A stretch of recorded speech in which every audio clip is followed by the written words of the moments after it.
Assalamualaikum warahmatullahi wabarakatuh. Bismillahirrahmanirrahim.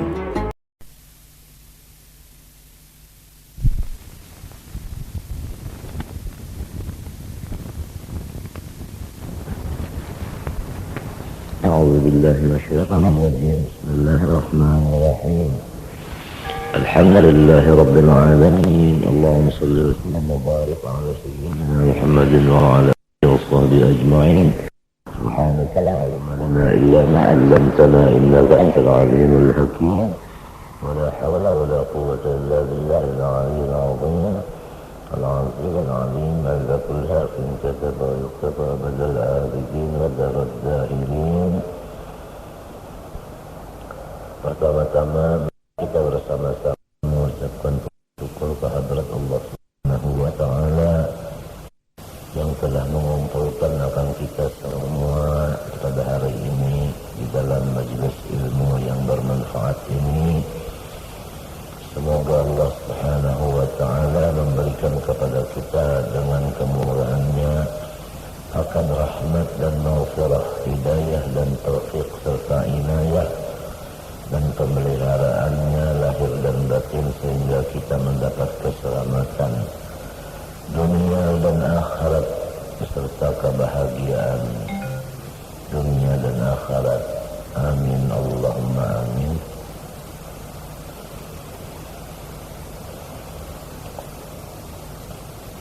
Di antara sifat-sifat yang wajib kita meyakinkannya di dalam hati daripada sifat Tuhan kita, yaitu yang disebut dengan sifat baqa. Artinya kekal, mustahil dihubungi Adam. Allah Subhanahu wa Ta'ala bersifat kekal, mustahil hancur. Dalilnya di dalam Al-Quran firman Allah Ta'ala wa yabqa wajhu rabbika dzul jalali wal ikram, artinya kekal zat Tuhanmu yang mempunyai kebesaran dan kemuliaan. Maka patut bagi mukmin mu'taqid bahwa ia ingat bahwa ia akan mati, supaya boleh banyak istighfar, bertaubat pada Allah Subhanahu wa Ta'ala.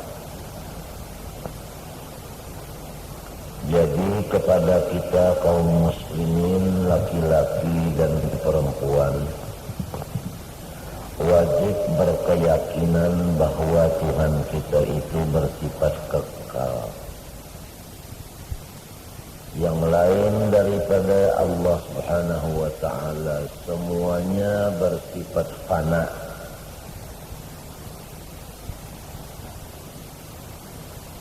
Hancur.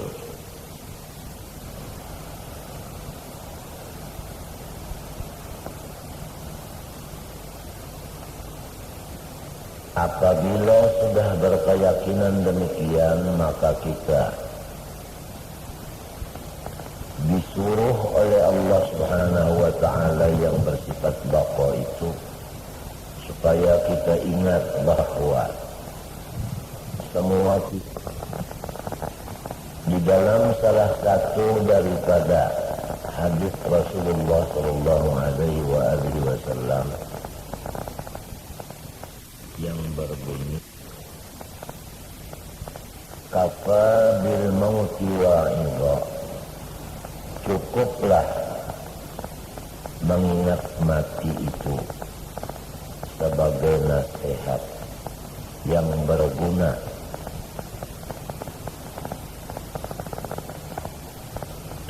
Di dalam kata-kata mutiara dari ahli hikmah berbunyi sahi syammir wala tazal dhakiral mauti fanisyanuhu dalalun mubin. Artinya, hai saudara-saudaraku, hai kawan-kawanku, bersungguh-sungguhlah olehmu. Dan jangan sekali-kali kamu melupakan bahwa kamu akan meninggalkan dunia ini, mati. Maka akibat lupa akan mati itu sesat yang nyata. Manusia apabila sudah lupa bahwa dirinya itu akan didatangi oleh maut, niscaya apapun hal ehwal dan pekerjaannya itu semua dibilang sesat. Setiap orang yang sesat tidak sampai kepada tujuan dan tidak merasakan kesenangan dan kebahagiaan.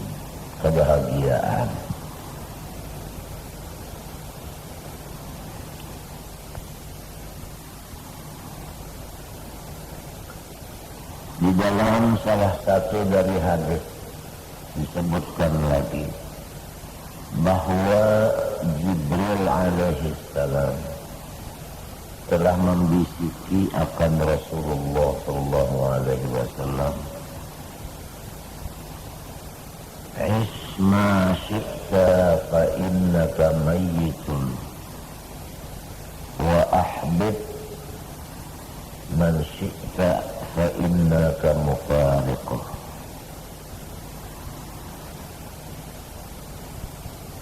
Wa'mal ma syi'ta fa innaka majziyun bih, atau kama qala. Artinya,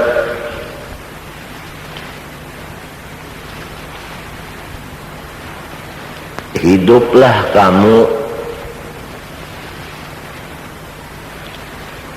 sekehendakmu, tapi jangan lupa bahwa engkau pasti akan mati. Bagaimanapun kita berusaha ikhtiar untuk mencegah diri kita agar supaya jangan cepat mati,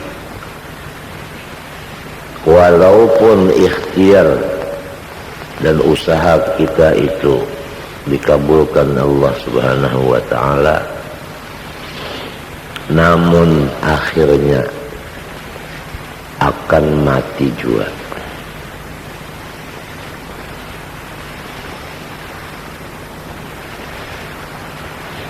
Apabila sudah kita ingat bahwa kita semua ini akan menemui kematian, maka insya Allah segala hal ehwal kita selalu berjaga-jaga, waspada, karena kita semua menginginkan keadaan kematian kita itu di dalam sebaik-baik keadaan.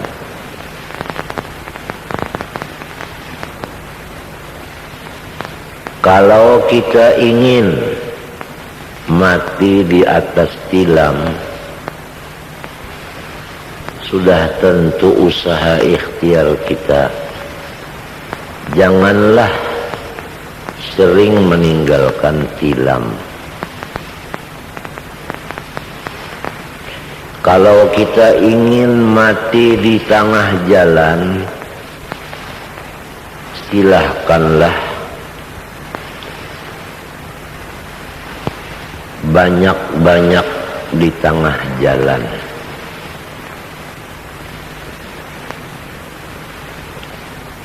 Dan sebagainya. Kalau kita ingin mati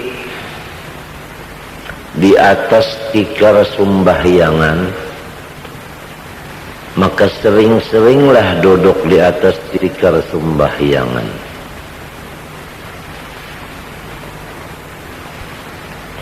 Apa yang sering kita lakukan, itulah kematian kita di sana dan pada ketika itu. Hadis Nabi, yamutul mar'u ala ma 'asha alaih. Matinya seseorang itu menurut apa yang sering dikerjakannya. Pekerjaan kaki kita berjalan, pekerjaan tangan kita menyentuh, pekerjaan mata kita memandang, pekerjaan kuping kita mendengar, pekerjaan lidah kita berkata-kata, pekerjaan hati kita berkehendak, pekerjaan otak kita mengingat.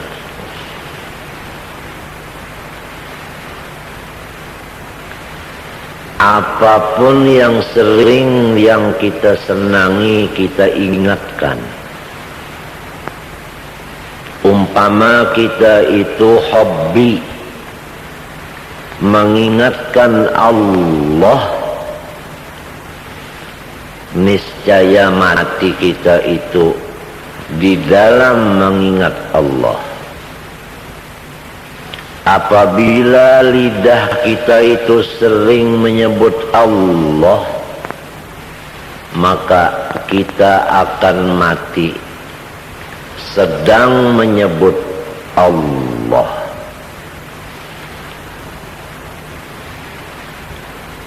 Apabila hati kita itu tersirat di dalamnya nama-nama Allah, sifat-sifat Allah, maka matinya kita adalah sewaktu kita mengingatkan akan sifat-sifat Allah itu.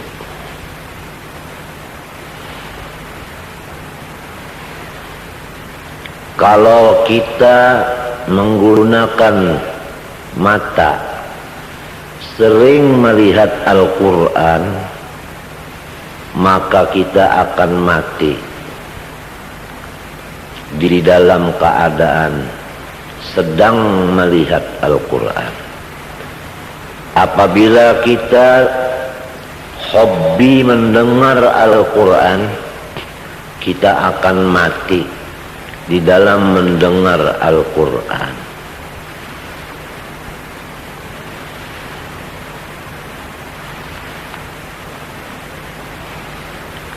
Dan sebaliknya, maka sebaliknya.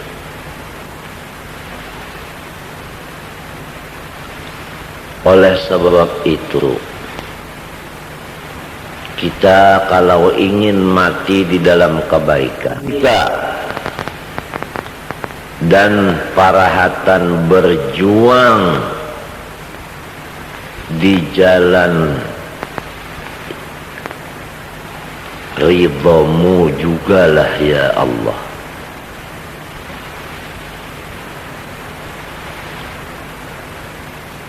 Ini yang sering kita baca doa agar supaya di dalam beribadah, disitulah habis umur kita. Di dalam berjuang melaksanakan pekerjaan agama. Di waktu itu kita habis umur. Kita ingin mati di waktu sujud. Kita ingin mati waktu membaca maulud. Kita ingin mati waktu membaca sholawat. Kita ingin mati waktu belajar menuntut ilmu agama. Kita ingin mati sedang berzikir. Kita senang dan ingin mati di dalam cinta kepada Allah Azza wa Jalla. Maka keinginan kita itu harus disertai dengan amal perbuatan. Kalau hanya keinginan belaka bertentangan dengan perbuatan, itu dinamakan angan-angan, lamunan, hayalan. Kalau lamunan, hayalan, angan-angan belaka, itu disebut di dalam kata-kata agama adalah maghrur, tertipu.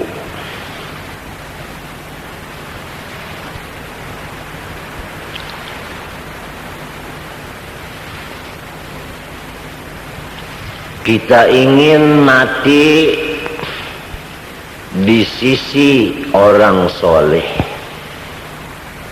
Sesuaikanlah keinginan kita itu. Kalau ingin mati di sisi orang soleh, tapi kita sering berteman dengan orang yang tidak soleh, niscaya kita akan mati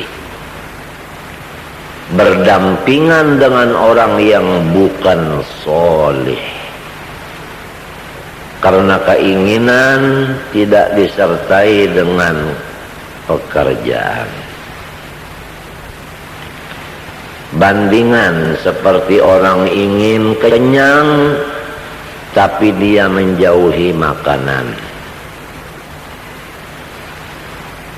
Menurut hukum adat, tidak bisa tercapai kenyangnya perut kalau orang itu sedang lapar, tapi badannya jauh daripada makanan.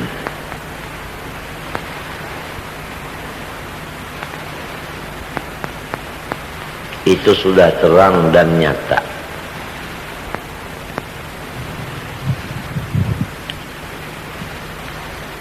Siapa saja yang lupa akan mati, maka dia menjadi orang yang sesat.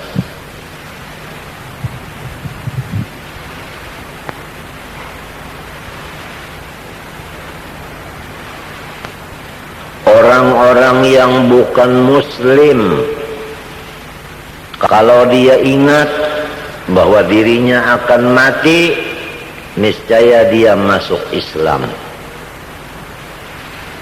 Orang-orang yang Islam, jikalau ia ingin mati di dalam Islam, niscaya dia menjaga, jangan mengerjakan, jangan mengatakan, jangan mengiktikadkan apa-apa sesuatu yang menjadikan dirinya murtad, seperti menghinakan fatwa ulama, apalagi terang-terangan menghinakan ulamanya. Fitwanya aja sudah menjadi murtad, apalagi orangnya.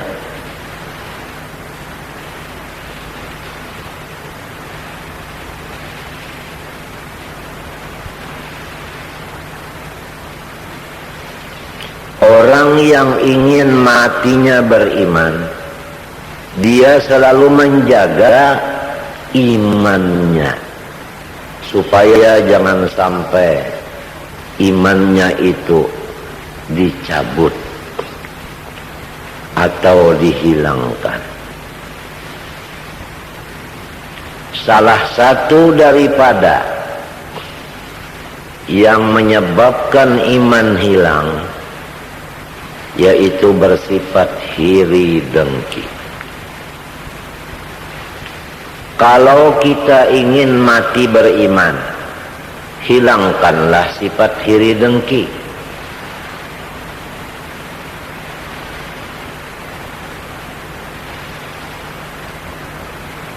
Dalam hadis disebutkan, iman dan iri dengki tidak mau terkumpul di dalam satu hati. Apabila ada iman di dalam hati, iri dengki pasti hilang. Apabila iri dengki ada dalam hati, pasti iman hilang. Jadi kalau kita ingin mati beriman, hilangkanlah sebab-sebab yang mencabut iman, seperti di dalam hati ada sifat iri dengki. Sering kita katakan bahwa iri dengki ini yang sangat mudah dia itu berada di hati orang-orang yang pekerjaannya bersamaan. Setiap orang yang pekerjaannya bersamaan, misalnya yang satu jadi guru, yang satu jadi guru, itu namanya bersamaan pekerjaan. Yang satu jadi pegawai negeri, yang satu jadi pegawai negeri, sama-sama pegawai. Yang satu alat negara, yang satunya alat negara, berarti sama pekerjaan. Yang satu dagang berlian, yang satu dagang berlian, sama kerjaan. Yang satu mencari berlian mendulang, yang satu mencari berlian mendulang, sama pekerjaan.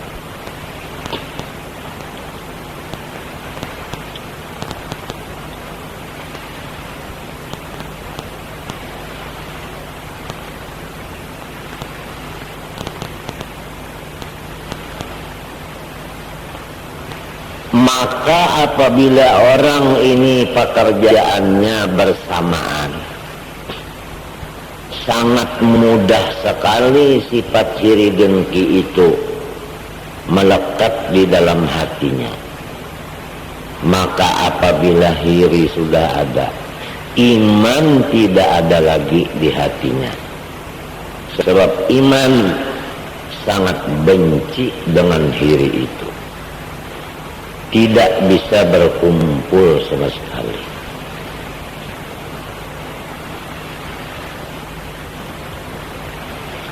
Jadi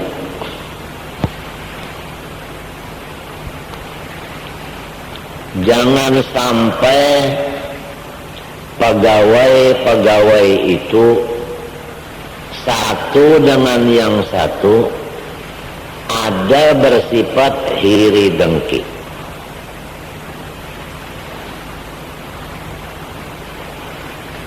Kalau ada sifat iri dengki, Di antara orang-orang yang disebut di atas itu, maka niscaya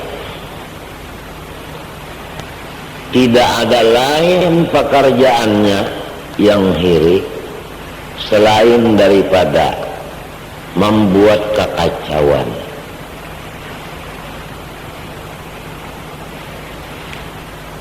Tambah banyak orang yang hiri, tambah meningkat kekacauan,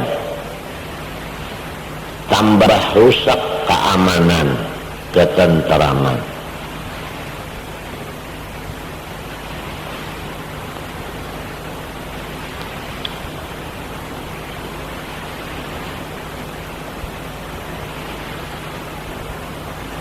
Kalau yang hiri dengki ini guru dengan guru,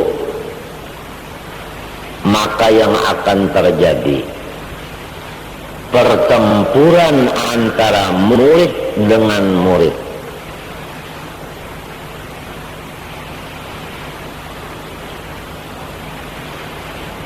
Kalau yang hiri dengki ini pegawai gubernuran, maka terjadilah sikut menyikut di gubernuran.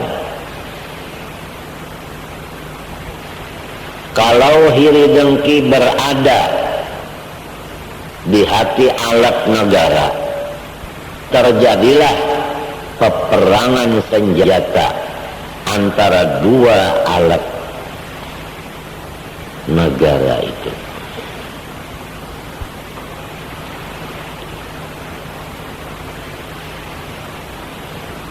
Dan sebagainya dan sebagainya.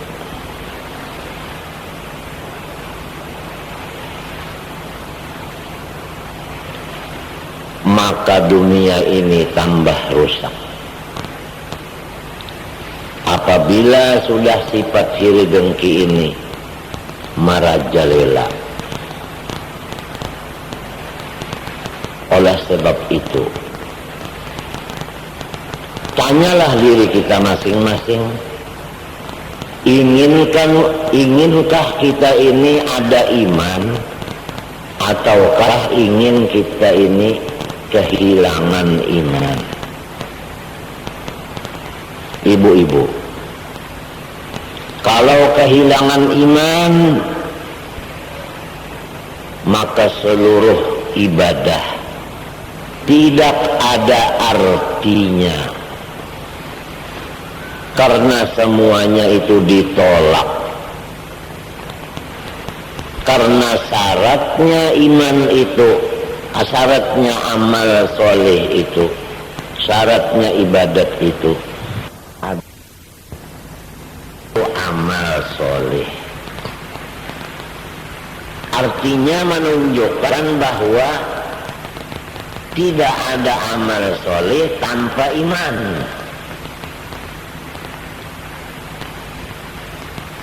Iman hilang apabila ada hiri dengki.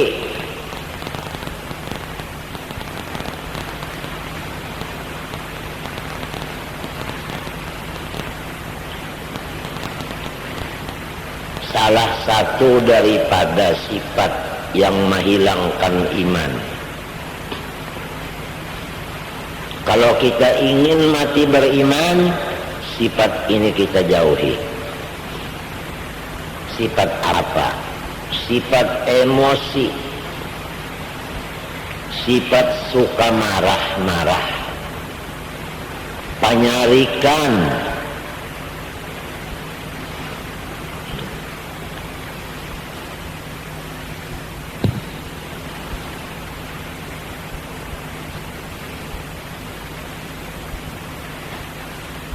Rasulullah bersabda,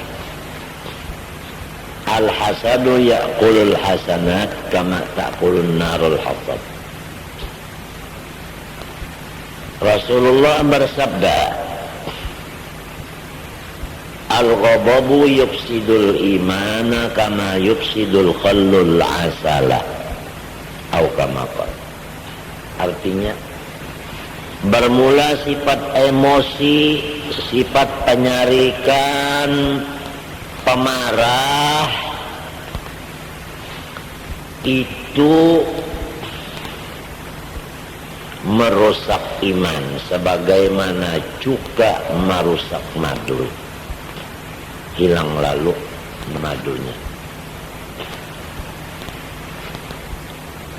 Sifat iri memakan akan semua kebaikan, sebagaimana memakan api akan kayu bakar, habis lalu.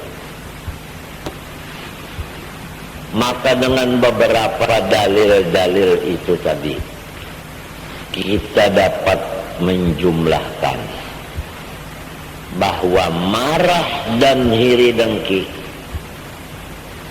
sebagai bukti bahwa iman sudah tidak ada lagi. Apabila mati sedang demikian, maka matinya tidak beriman. Na'udzubillah min dzalik. Hilangkanlah iri dengki, hilangkanlah sifat emosi. Siapapun dan apapun pekerjaan,